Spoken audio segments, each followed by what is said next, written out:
Hello, everybody. I hope you're okay.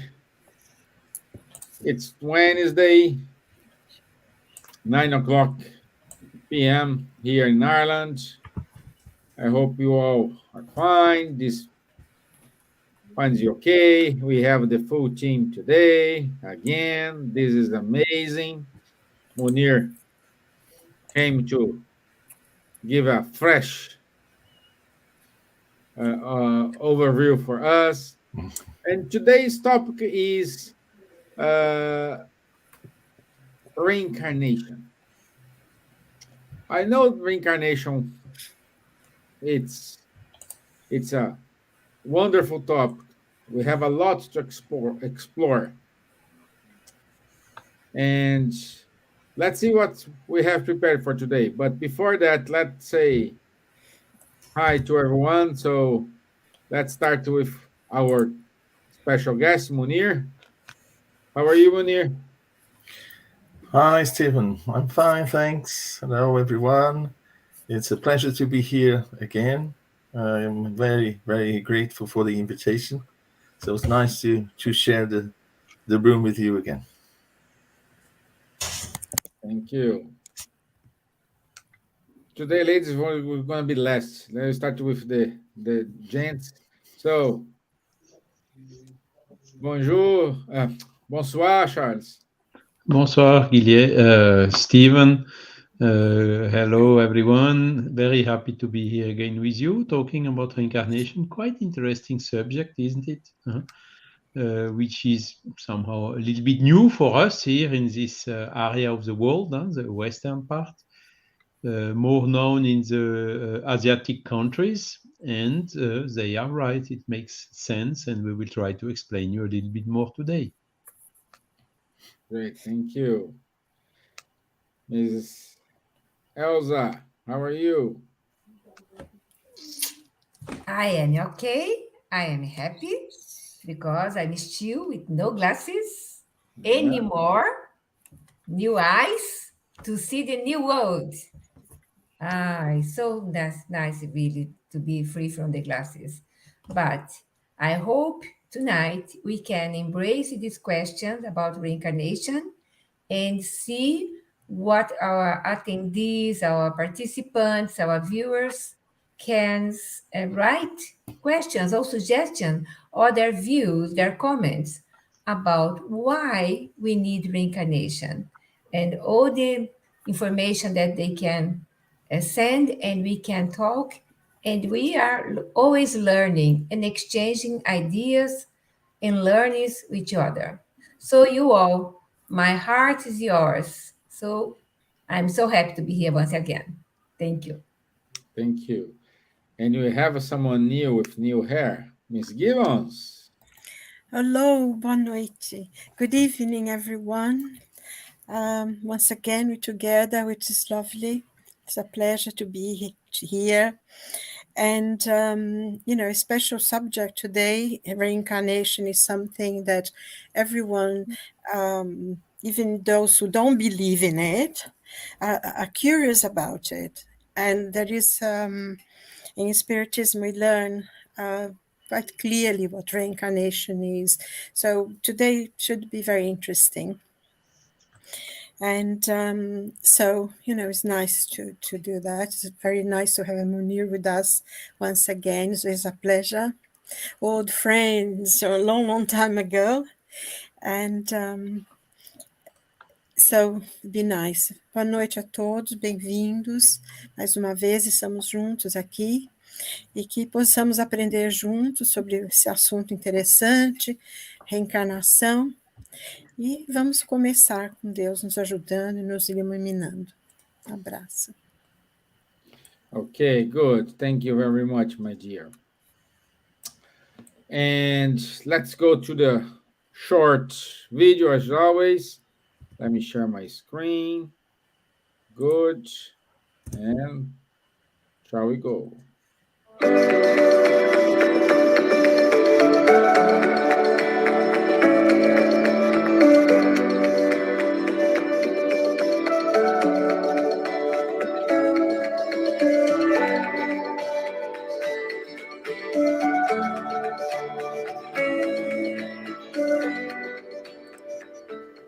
our bodies will disappear, not disappear into nothingness. They will break down and they will become other things in nature. But our energy goes to what we call the spiritual world. It's difficult to imagine how that is or where that is, but it is somewhere. It is an existence. We progress a certain amount each time we're here. So when we come into an incarnation to live on earth, we have an opportunity of learning. It's like a class, like a year at school. We learn a certain amount of things, but we don't learn everything, for sure. And some people live a few years and some people live 100 years. So that wouldn't be fair that some people get a long time to be here and others just a short time. So to imagine that we have a period of recovery or meditation or whatever, and then we come back to have another opportunity to carry on developing our understanding of the world. And that makes sense because if you look at people around the world, and even in your own family, sometimes there are people who can be quite young in terms of biological years, but they're so wise. Where has this wisdom come from? And other people who can be much older, but they can be quite like children still. So we can imagine that we come back, and each time we come back, we have opportunity to learn and develop.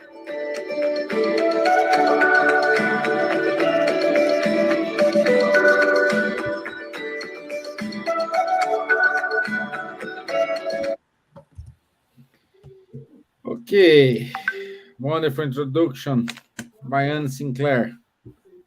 And just some definitions before we start our conversation. So reincarnation is known as a rebirth or transmigration in the philosophical or religious concept that the non-physical essence of a living being begins a new life in a different physical form or body after biological death. And you will allow me to read a sentence from Leon Denis. This is in the book Here and Hereafter. And Leon Denis says, open quotes, that which we may ignorantly deem an injustice of fate is but the reparation exacted for past transgressions. Human fate is the settlement of the debt contracted by ourselves unto the law. Our actual life is, therefore, the direct and inevitable outcome of our anterior lives, just as our future life will be the result of our present actions. When the soul comes to animate a new body, it brings with it, at each rebirth, the accumulation of its qualities and defects, all the good and evil harvests that we have sown in the past. So, in the succession of our lives, we construct our moral edifice with our own hands. We build up our future. We prepare the environment in which we are able to be reborn, the site that we are occupy. Wonderful, Andeli. He's wonderful. He's brilliant, sharp.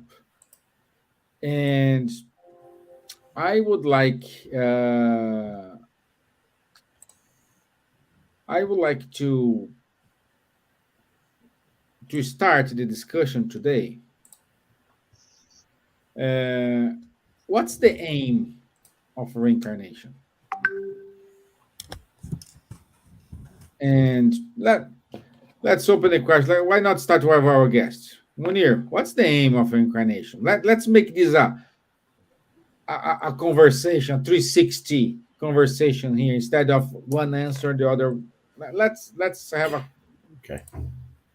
a conversation here. It's a very interesting topic, Stevan. Before I give my answer, I would say that we could talk about reincarnation from so many different aspects, and we could spend all day here talking about it. And it's fascinating. And reincarnation, in my view, is at the center of everything that we know, especially in a Christian society. We can't explain many of Jesus's teachings if we don't bring reincarnation from the Spiritist point of view into context. And reincarnation is necessary for the level that we find ourselves as evolving spirits. So to be in the material world, to be coming into the material world and coming out of it in this process of reincarnating several times is part of the process of growing spiritual development that we need at the level of spiritual development that all of us are. Great. I would basically summarize as this need for us to progress is an instrument, necessary instrument for us to progress, to be in the physical world. Yes, yes. Do you think, Charles, reincarnation is a kind of punishment? No, we have the need to evolve, and thanks to reincarnation, we can progress. So, is faculty to progress a punition? Not at all. So, some thought really about that, and that reincarnation is a kind of a punishment, but it is not. It is to simply a tool, a way for our souls to evolve. And adding on what Munir just said is very simple. Do you think we can learn everything in one life? No, we need several lives to learn everything. One time we are doctors, the next time we are engineers, another time we are male, the next time we are female. So things like this cannot be learned in one life only. In particular, as Anne Sinclair told, some are dying after a few years only, some are dying at 100 years old. So it would be really not unfair to how to say, determine the level of evolution reached by everyone after one life, which can be so short or so long or whatever. So, as exactly Munir said, we can only understand this infinite justice of the natural laws, of divine laws, through reincarnation. If we make our reasoning on one life only, we cannot find this justice. If we make the reasoning on several lives, so one life we are healthy, the other life not. One life we are rich, the other life we are poor. When you take the average of all the lives, then you see that everyone has the same chances to evolve. So reincarnation is definitely not a punishment. It's an opportunity for evolving. That's a good way to see reincarnation as an opportunity. Right? But this is all good things about reincarnation. You know, we can recover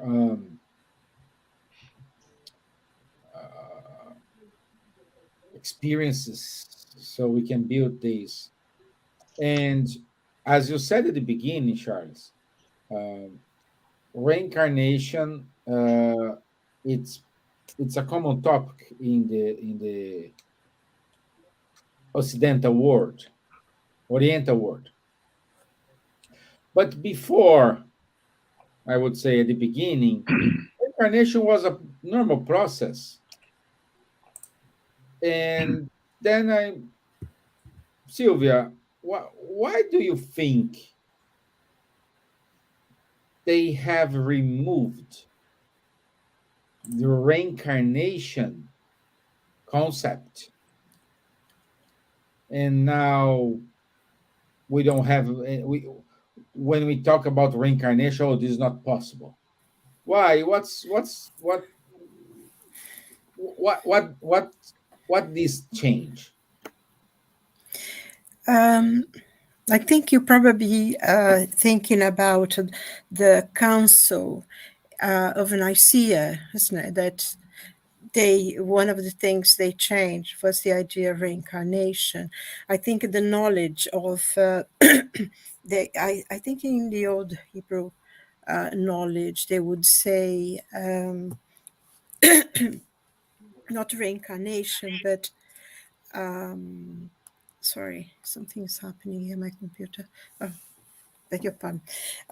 They use say, what's the other, not reincarnation, Resurrection? resurrection, yes, resurrection. But the meaning, I think it was of reincarnation. And it's interesting because when you go to those ancient, well, when you could go to those ancient places like in Iraq or in Syria, you would see that the process of life, they used to have in those temples, you know, the process of life as a circle. So it was quite common for a belief. I mean, it is, reincarnation is the oldest belief on earth. The Hindus accept this because I think, like Kardec said, it's not a belief, it's an acceptance and is relevant of belief. In Egypt was very, very strong, the idea of reincarnation, and many other cultures. But I think the Christians, as not the Christian, but the church changed, I think, if I'm not mistaken, it was in the Council of Nicaea in 500 or something, when they thought that, I think that they had a second idea because the wife of the emperor had been, you know, not a very nice person. And the idea that you would reincarnate and have to be poor, you know, that it didn't really appeal to them. And they changed that because then it started also the idea of eternal hell, of eternal punishment. That was, as the church began to be part of the state, with Justinian and everything, that then they became quite important and powerful as they became part of the state and accepted. Reincarnation would be contrary with the idea of an eternal punishment, that you're sent to hell and going to be there if you don't do certain things or you don't follow certain rules. And I think that's why they've changed it for the idea of reincarnation. But all the other peoples, all the other cultures, they do keep it. And I think with the Spiritism, in a way, is a return for that, because Jesus himself, in his conversation that he has with Nicodemus, when he comes to Jesus, and Jesus said to him, you know, about the wind that comes and goes, and unless a man is born again of the water and of the Spirit, he will not see the kingdom of heaven.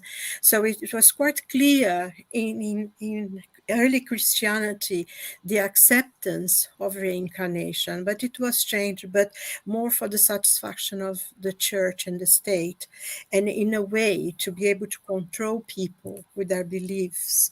Then it was actually something that they, you know, was incorrect or something. So I don't know if I answered the question, but Yes, indeed. that's Of one of the reasons why. Yeah. But and I would say good night to Gisele Vivanco, Hermínio Silveira, Angela Fantini. So good to have you all here with us today. And Elsa, if you didn't have the concept of resurrection, like I will die and I will sleep until comes my judgment.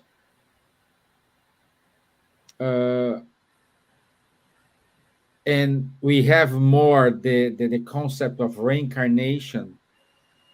Do you think we will have a decrease in the number of suicides?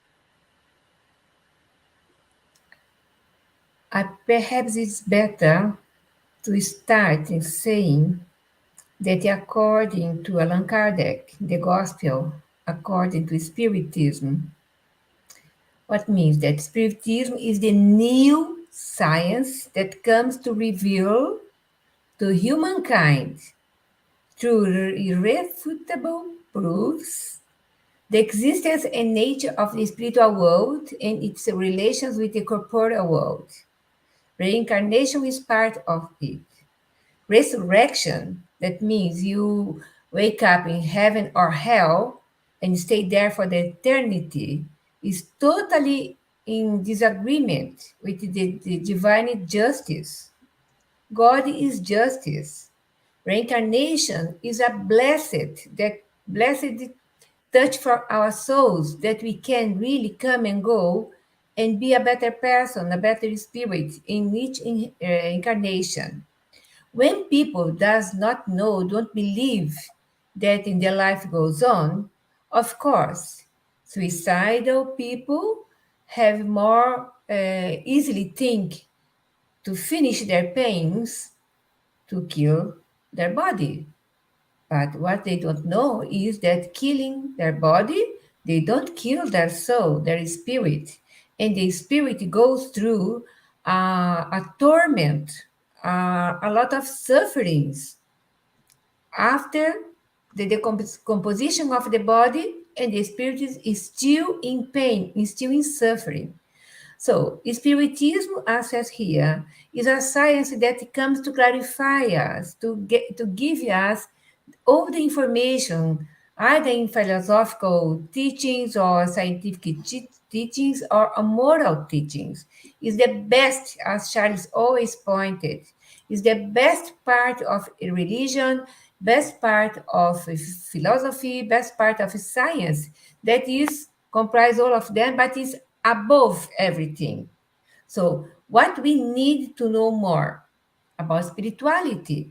You don't need to be a religion person. You don't need religion, but what you need to know about spiritual life, spiritual side. I just came from Brussels. I stayed 2 days there talking about education for the future, about the poverty in children that are in poverty, they don't have access to schools, etc., to educate their parents, to educate the children. It's a complex of talks through politicians, educators, people from Turkish, United States, Canadian people, a lot of people there in the building of European Union, the big building. I've never been there before. And one of the MPs were talking and said, 30 years ago, if I talk about spirituality for education, meditation for children, no one in this building could listen me. Now we are open about spirituality, not to religion, they pointed it clearly, but about spirituality for children, for everyone in need should talk about spirituality. That means you are a spiritual being in a body. If you don't believe or not in reincarnation, is another matter, because Spiritism explained, but not all religion accept. As Silvia pointed before about reincarnation and resurrection. Resurrection, how you could resurrect in a body that already decomposed is far from our mind to think about that. But I think the church as well are thinking more about what they are teaching to the population, because no one now is so naive, innocent, in order not to search a little bit more on the internet. Everybody has an encyclopedia in their hands, in a mobile phone, in order to search and listen talks, etc., etc. So Spiritism brings easily 5 books and all the Spiritist magazines, a lot of information about spirituality. Well, our point today is reincarnation. Well, reincarnation means everything. Our way to survive, né, from ourselves in another incarnation, it complies with the teachings that says we will pay our sins for the third incarnation or regeneration, something like that are in the Bible. That means I am not the spirit of my father, but I can be the spirit of my grandfather. I can be a spirit of my grandmother, reincarnated again in the same family as a brother, as a sister, as a grandchildren, etc., and continuing evolving. That is the beauty of reincarnation. But when you read about history that the emperor put out in, I don't know if it's Nicaea meeting, this religious meeting, they took out of the Bible the word reincarnation. Now, Silvia, I think Silvia knows more than me, explain better than me, or Charles as well. Yes, But it's interesting. reincarnation was there. Well, when Jesus asked Nicodemus, how Nicodemus asked Jesus, how could a man go in the tomb of his mother and be born again after died? And Jesus told him, "You are a man, a wise man. How you don't know about that, Nicodemus?" Yeah? And so the body comes from the body, but the spirit comes from the spirit. It means that we can really be a different being in every incarnation. I can be my grandson, I can be my grandchildren, whatever, parents anyway, relatives anyway, according reincarnation, and be have time to overcome our difficulties, to as we have in the book Missionaries of the Light, the reincarnation of Sigismundo. We have this book in English, easily understandable reincarnation in a word and that anyone, any being can understand easily. It's not academic studies, our academic researches, but it's from André Luiz, Spirit through Chico Xavier, Missionaries of the Light. Okay? I mean, Uh, may I correct myself, because I think I made a mistake. I said the Council of Nicaea was in 500, but it wasn't. It was 354. I changed the numbers round, and was the emperor, the Holy Roman Emperor Constantine. Constantine. And was a meeting of the bishops from everywhere, and they made many changes, including the calendars. But one of the things was taking away the idea of reincarnation and putting then an idea of hell and purgatory and things that from them on started being part of it. The reincarnation represents the chance of the spirit to continue progressing. That is the divine justice acting upon us. Yeah, but this is tricky because Munir.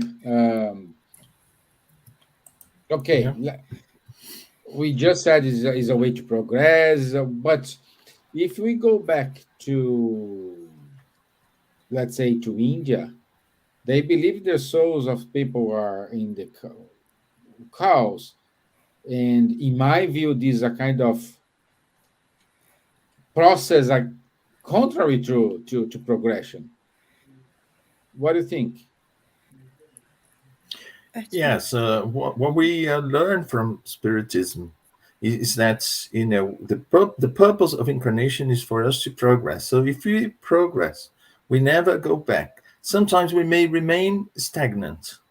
So we know so many different situations, because when we describe a normal situation, we're not describing every situation. But when we talk about to incarnate in a physical body, the process of evolution of the spirits that come to incarnate in a physical body and the physical progress of our organic body, they walk together, because we know our body is more evolved than it was 100,000 years ago. So, and together with that, the spirit has moved forward. So there's no room to go back. First, because there is the need to a compatibility. We are coming into a more scientific aspect of reincarnation, but we need this compatibility between the spiritual body and the physical body that makes the link, so the spirit can take up a new body. And a very important aspect as well, Stevan, is that some people may get the impression that every time I reincarnate, I'm a new person, brand new. No, I'm not a brand new person. I'm the same person with accumulated experience, now expanding some aspects of my true personality, my true me. And we have so many different facets.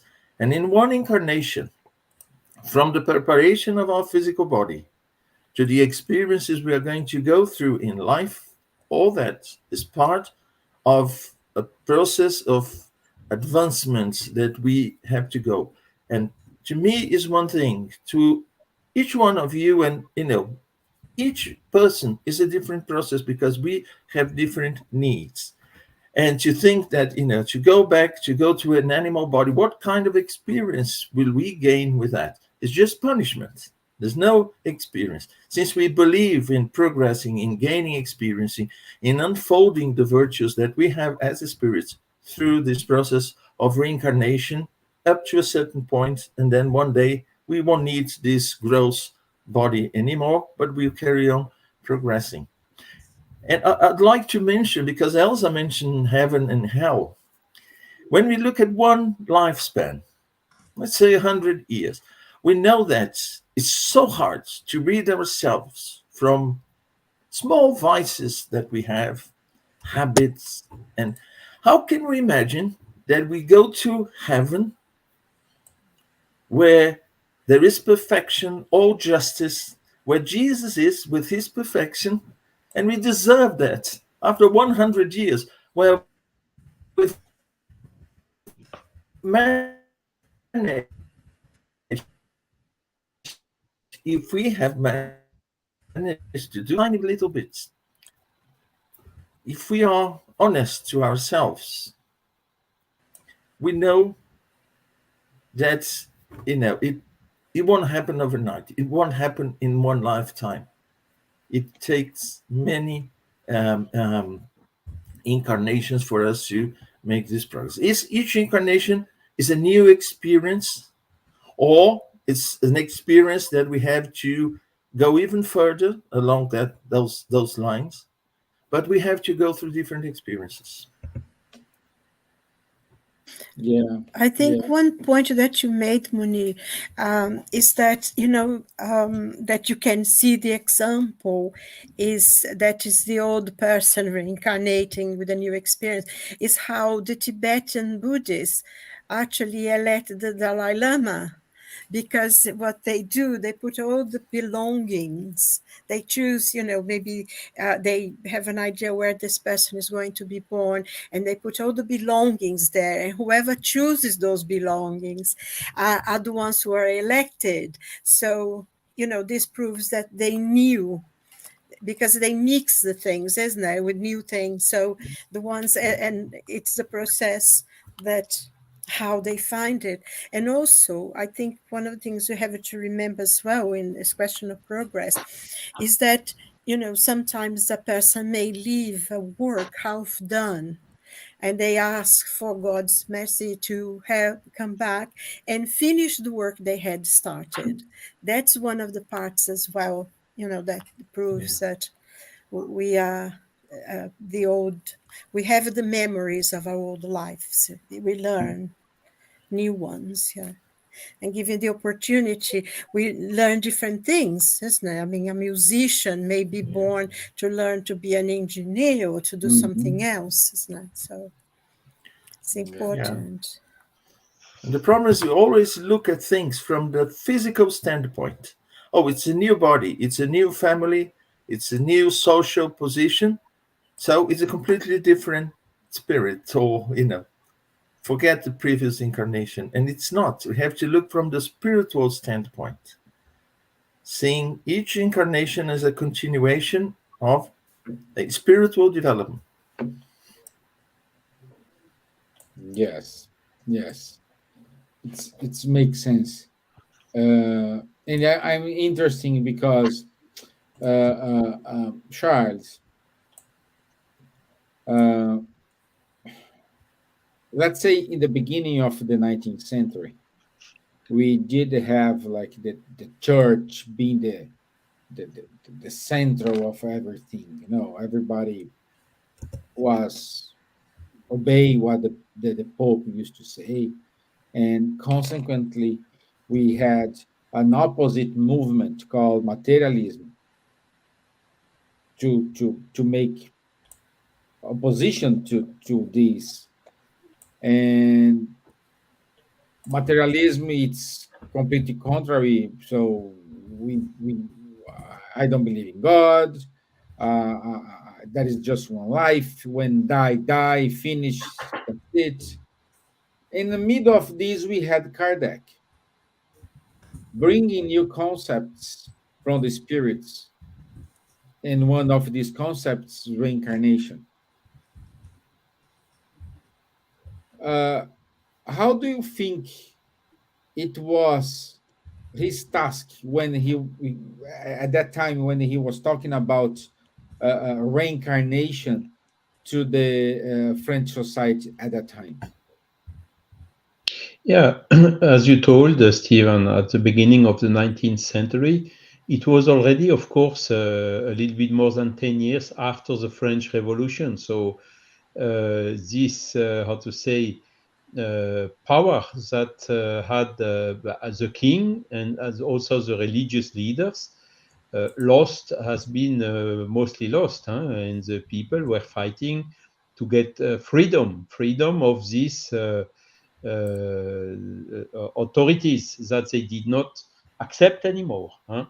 So that was, I think, one preliminary step that was important for Kardec to perform his mission, because if he would have worked on Spiritism during the kings in the 18th century, for instance, he may have been burned on a fire. Mhm. The 19th century, there was already some freedom. Of course, the materialism was a reaction against this dictature, because that's the word, the word of the religious, of the religion. And there was even anti-clerical movement fighting against the religion. So Kardec, he was at the same time scientific because of his studies with Pestalozzi, all his he participated to a lot of scientific societies in France.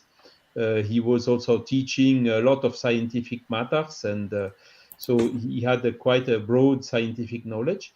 But he was, on another hand, also believing in God, and had also, how to say, respect for the religious ideas. And this position was who enabled him, when he was in contact with a phenomenon, calling his attention that spiritual world could be investigating with a scientific method. So he saw immediately that he could apply, take the best out of science in order to study these subjects linked to the soul, the reincarnation, and so on, which were reserved areas of the religious teachings, but the religious teaching being not on a scientific methodology.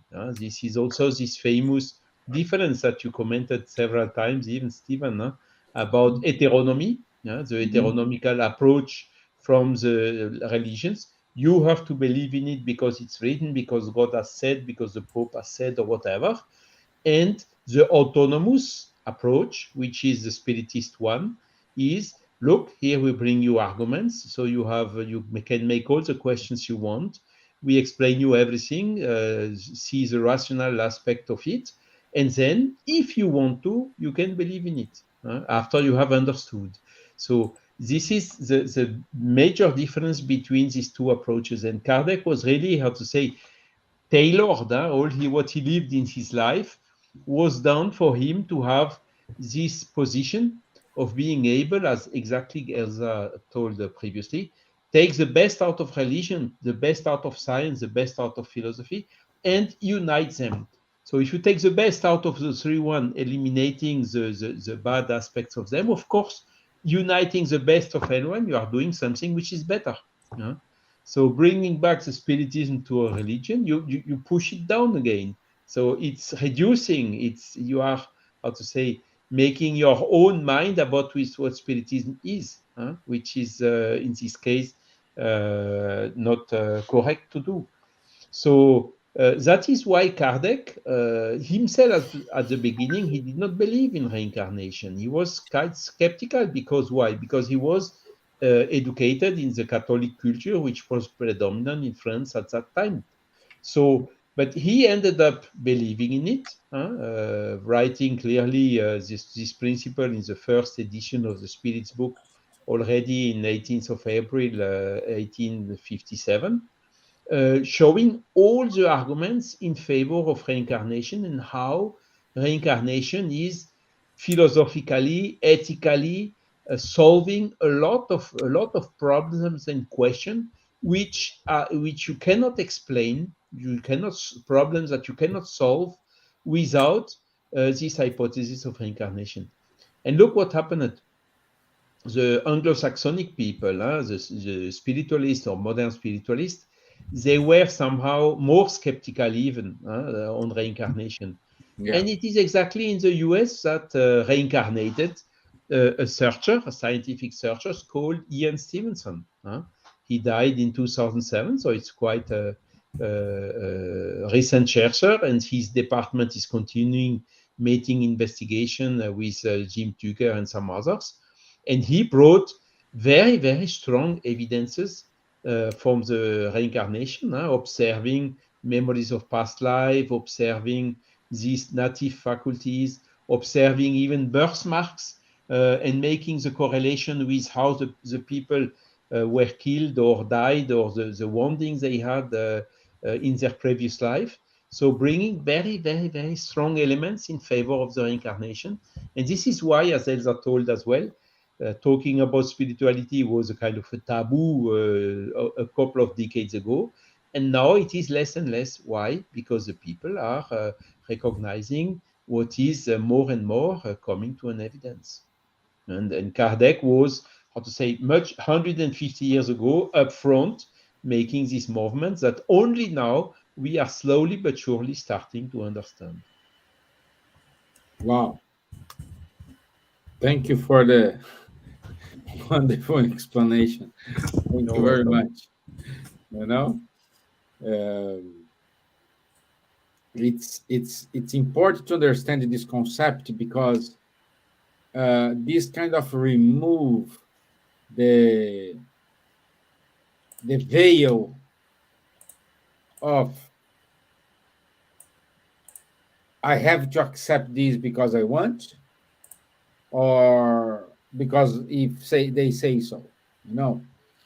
And this we can see a lot of behavior of the spiritists, and perhaps Silvia can help me with this because we see a lot of spiritists saying, "Oh, I'm suffering because I did something in my past life, and now I need to accept it.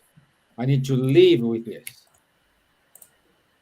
And they are using a right fact, but sometimes they don't look what they are doing today, how they are treating people today, how they are acting today. And this causes a lot of problems. We see a lot of uh, uh, uh, uh, uh, children from these spiritists not going to the spirit center because their parents behave in one way when they are in the spirit center, and when they are home, they are different person. So, have you seen this, Sylvia? Am I Well, correct here? Or I'm yeah, just well, I think what you're saying actually is not just a spiritist. You can see this in every single religion or in every single standpoint that people take the high moral ground for others and not for themselves. The question of reincarnation is something, because I think we're coming to a point now. There is a very important book by Dr. Desio Iandoli, who did a lot of research, and is called Reincarnation as a Biological Law. has nothing to do with beliefs of acceptance, is a biological law. And more we're seeing this. I mean, some people say, oh yes, as you mentioned, I suffer because in the past I did something. I mean, they are saying this because we, in a level we do understand. So if they are spiritists, they should be aware that if they saying, oh, I was a bad person in the past, that's why I'm suffering, they have to understand then that God is giving them the opportunity to change that, to change what was in the past. And sometimes there is nothing to do with the past. It's mistake, stupid things that, sometimes we make very poor choices and we are suffering, not because of the past, but because of the decisions we take in the here now. Not everything is from the past. And if you are aware that it is, then we can change. From today, we need to move forward. And suffering, we suffer as long as we want to, because that is always an opportunity. And if we change our lives now in a way as much as possible to try to live a life of moral and charity and compassionate, and trying to leave behind some of the negative things that we have, like pride, selfishness, we are preparing a better future, because today we are building the future that we will have tomorrow when we reincarnate. And I think this is one thing that's very, very important that we learn in Spiritism, is that God does not punish anybody. It's our own conscience that tells us we've done wrong and we need to readdress those wrongs. I think this is very important. God is always merciful. His arms forever open to receive us at any time. And we can change things. We are preparing a future now. So if we feel deep down, and some of us are suffering because of things in the past, accept, but in a positive way. How can I change this? What is it that hurts me? How can I make things better? And then not only you free yourself from the past, but also build a better future. Because this is very important. And I think, going from something that Charles was talking before about Ian Stevenson, I mean, the research now has gone, beyond the walls, really, because what's been happening in America, there is this big movement that a lot of children remember their past lives, lots of them. And people in areas of, in the Bible Belt, that the word doesn't even exist there. And then you have a 3, 4, 5-year-old who clear memory of, being in the Titanic, or being in, there is a very famous case, actually, of this young boy who started calling himself James 3. And he was terrified, had terrible dreams from the age of 2 onwards. He would wake up screaming, didn't want to go to sleep, because he kept seeing himself flying and the plane crashing in water. And then eventually, the parents didn't believe on anything. But if you see your child suffering, even if you don't believe in something, you go to your church and say, oh no, go send them to the psychiatrist. They send the child to the psychiatrist. And then they'll find something else. They go into something else. And also, the child is bringing information that he couldn't possibly know.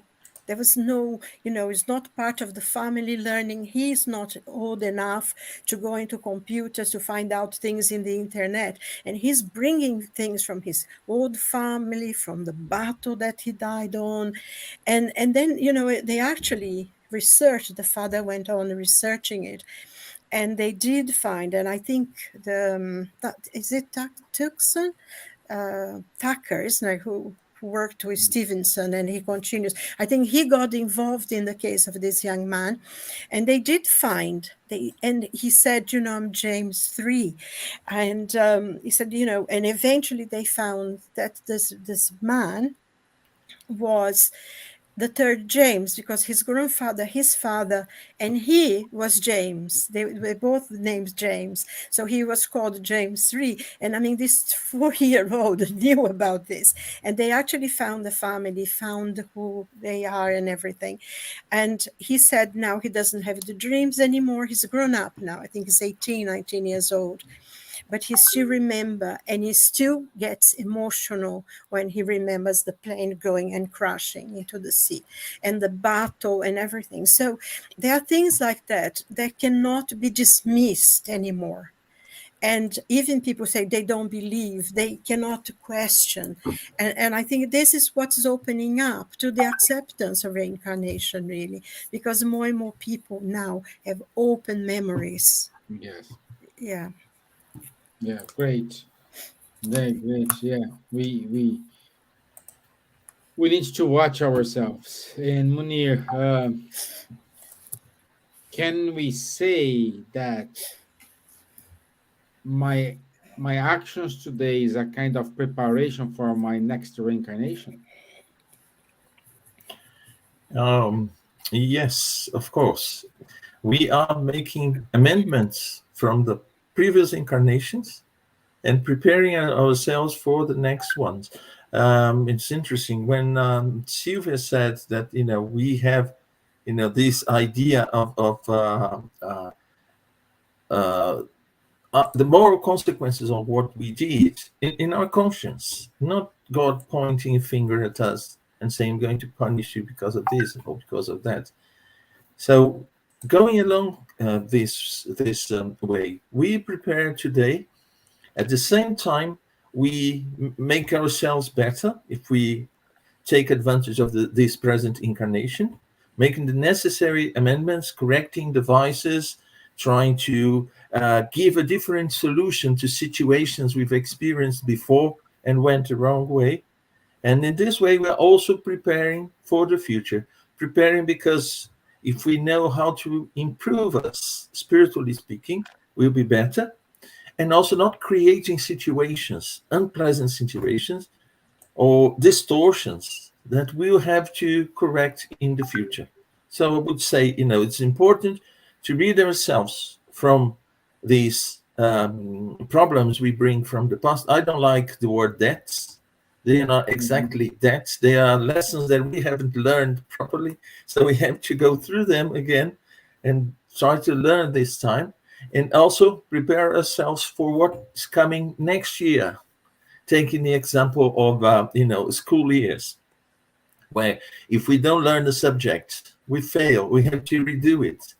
But we can also take advantage of this opportunity and be very well prepared for next year when, we're going to study things in a greater depth. So yes, the answer would be yes. I just want to add to what Silvia said. There's also Dr. Banerjee, case suggestive of reincarnation. He is an Indian doctor. He studied so many cases of reincarnation in India, and then he went to the United States to I'm not sure if to join Dr. Ian Stevenson's group, but he spent some time there doing some studies regarding reincarnation. Great. And you also have in Brazil, don't we, Dr. Hernani Andrade, Yeah. 30 cases of reincarnation in Brazil that they actually researched and they found the people. So I think more and more now, there are more research and it's almost impossible because there's young children, they couldn't possibly have access to the knowledge that they're bringing out, isn't it? Yeah, and they are doing some kind of, I think Charlie is more involved is in Juiz de Fora. They are doing some kind of research about reincarnation, Charlie. Who did you mention? Sorry. In Juiz de Fora, in the University of Juiz de Fora. Yes. So they wrote a book, this Science of the Life After Death, which has been published recently, and there they bring all the scientific aspects or philosophical aspects of the epistemology, of the methodology of science itself, showing how weak the position, the materialist position is. The materialist position is just a an opinion or a dogmatic position, and doesn't bring any evidence that the matter on the universe exists only on that form, and showing how, on the other hand, the accumulation of phenomena and proofs for that the mind is independent of the physical body, so that there is the spiritualist hypothesis, is now coming stronger and stronger, and the simplest fact of science rejecting to investigate those facts, bringing arguments like it does not have an ontologic reality or whatsoever, is totally anti-scientific position. So, and then the second part of the book, they are bringing all, making a list of all these strong evidences that are accumulating, like near-death experiences, like memories of past life, this reincarnation, Jan Stevenson, and so on, the mediumship, also the phenomenon that happen when a person is close to the death, when the spirit is already being a little bit free.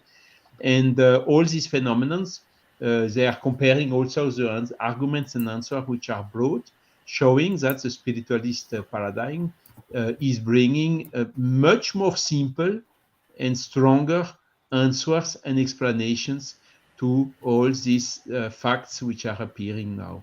So clearly, I mean, they brought a strong push in the direction of the existence of the soul independently of the physical body, and the reincarnation is clearly one of the factors which is helping in this push. And then there are a lot of other, how to say, more technical aspects, like when you try to explain the embryogenesis. So you have at the beginning one cell, then dividing in 2, in 4, in 8, and so on, which are all identical. So what is pushing those cells of making a 3D development for making the arms, the head, the shape of the physical body?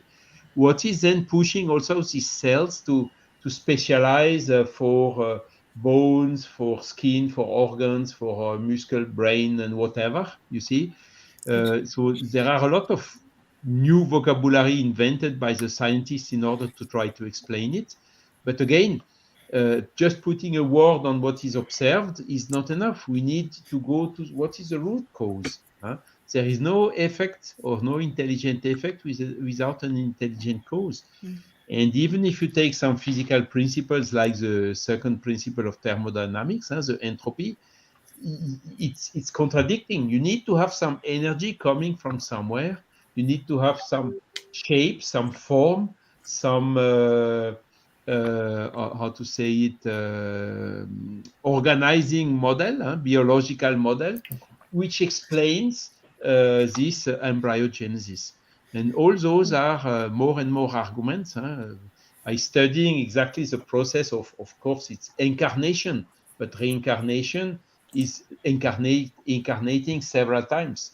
But maybe we can Bringing have scientific how studies on the that. process of reincarnation happens. Maybe we can have a talk, a discussion at a later time, and how the process of the body is formed, and in relation to their past lives, what they're coming to learn. We can maybe organize a study in a later date about the formation of how the body is formed, how the perispirit, how it marks whatever. How does the spirit act on the matter of the physical Yes. body? Yeah, I love that. And how the spirit, the body Elsa, also. we have this series here for the next topics. Yes, So we can start from 30th. Well, let me see which 19th. 26th of October. We can make a series. The process of reincarnation. Yeah. Okay. And thank you all. So make sure Munir is It'll be a pleasure. there as See well. your agenda. See your agenda and Okay. 26th? Yeah. Yeah, I will Okay. need, because I'll be on holidays. I won't be here, but it's a good one Yeah, it's very interesting topic. Yeah. yeah, great, great. So, thank you all. It was a very good discussion, very good overview. And um, do you have any final considerations, or I can jump to the announcements? I think very briefly. I think one thing that's being stipulated is that incarnation is not a punishment. You're not going to go back to be an animal. It's a law of progress. It's an opportunity that we have to progress, to evolve. And this part, I mean, we can talk more about how the body evolves as well. And we also can reincarnate in other planets. It's not only in this planet. It depends how the spirit evolves. So we can talk about this in another time. And it's always God's grace that we have to have new lives. It's not that easy to come back, actually. Yes, yes, yes. And by There's the the way, my view. friends, I put in a comment box two YouTube videos from Alexandre Moreira, and also from an interview with Jeffrey Misloff. So about the book Science of Life After Death. So it is great to have these talking about let's call scientists, but non anyway. So thank you all. Thank you very much. Let me go to the announcement. Announcements. Let me put the screen here. Okay, great. So next week the talk is what happens when you die, and perhaps we don't know if we can keep this topic since we have a process here. So let's discuss. Meanwhile, this is the topic for next week. So also we will have on the 29th of October the ninth Medicine and Spirituality Congress, British Congress. It's an online event in which we will have Dr. Sérgio Felipe, Dr. Alexandre Moreira, Dr. Sonia Doi, and Humberto Schubert. So, by the way, Alexandre Moreira and Humberto Schubert, it's one of the authors of the book we just said here, Science of Life After Death. So, I strongly encourage you to attend to these four speakers because they will give you much robust and much based grounds about what we are saying here. Yeah, Dr. Sérgio Felipe was one of the most important exponents in the pineal gland. Yes, He did a over 20 years study on the pineal gland. He's really interesting to listen to. wonderful. And our friend Dana Sisi, he is coming to a tour in the UK. So on the 13th of October, he will be at SSL, and the talk is Spiritism and Mental Health. On the 20th of October, he will be on the again the SSL. So two times SSL. Oh, this is wonderful. The updated golden rule from selfish to selflessness. Uh, Also, he will be with the Fraternity Spiritist group on the 23rd of October with the topic Saúde Mental e Espiritismo. Português. This is in Portuguese, yes. in Bournemouth. He go to Bournemouth and he will give a kind of is a workshop. Our Road to Damascus: 7 Lessons for a Life of Purpose and Meaning. So it's important. All my friends from the south of England attended to this wonderful workshop Dana Sisi will give in Bournemouth. And also our friend Solomon Waters, on the 27th of October, he will give a talk in SSL, Can Our Personal Healing Lead to Planetary Healing? Another interesting talk. And that's it, my friends. This is it. I want to say thank you, Munir. 60. Thank you. Thank you for around the time we still with you on your bank holiday. No problem. It's a pleasure. And we will hijack you to keep with us on the topic, the process of reincarnation. Okay. Carlos, merci. Merci beaucoup.